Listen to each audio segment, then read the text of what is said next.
Ayun guys, so nandito tayo ngayon sa court, sa Chinodromo. Kasama natin si Jayden. Jayden, saluta. Okay. Ito yung unang araw ni Jayden. So, zero talaga siya sa basketball. I mean, bagong-bago talaga. Kaya nagsisimula kami doon sa basic, sa mga basic na dribble. So, and nakita nyo yung mga dribble niya, medyo talagang paliko-liko. Pero which is, yun yung i-correct talaga natin. So magsisimula talaga tayo dun sa basic. So yun. 2, 3, 4. 1, 4, 5, 4, 5, 6, 7, 8. Mezzo. 1, 2, 3, 4, 5, 6, 7, 8. Alto. 1, 2, 3, 4, 5, 6, 7. 2, vai. 3, vai. Vai, 4, vai. 1, 2, 1, 2, 1, 2, 1, 2, 1, 2, vai, vai, vai, bravo. Vai, 2, 3, 4, 5, vai, vai, bravo. Cross, vai, vai. Cross, cross, go. Go. Okay. Bravo. Cross, cross, cross, cross. Destra prima, destra prima. Destra.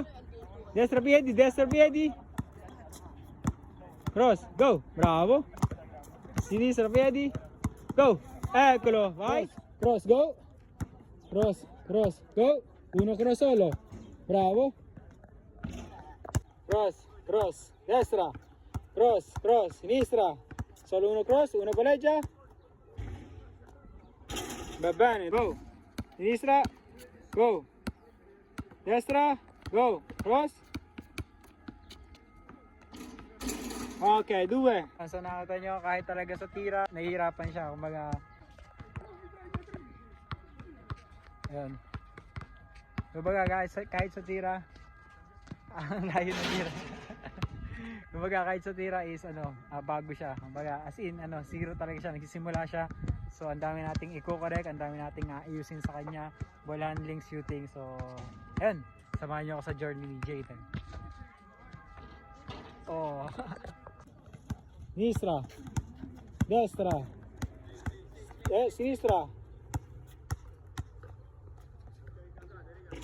Ayun guys, so tapos na yung aming training. Medyo konting oras lang kasi bago siya.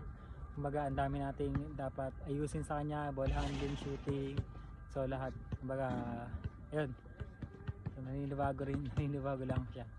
Kaya medyo mahirap yung sa kanya kasi bagong sport sa kanya daw to, kaya hindi siya abituado sa gantong galaw. So, kailangan lang matutukan, kailangan lang magtuloy-tuloy para maayos yung maging ball handling siya, yung pag-shooting niya, pag-dribble niya. So, yun lang guys. So, supportahan niyo ating mga video, supportahan niyo ang ating mga kabataan na tinuturuan. So, yun. Kita tayo sa ating next vlog.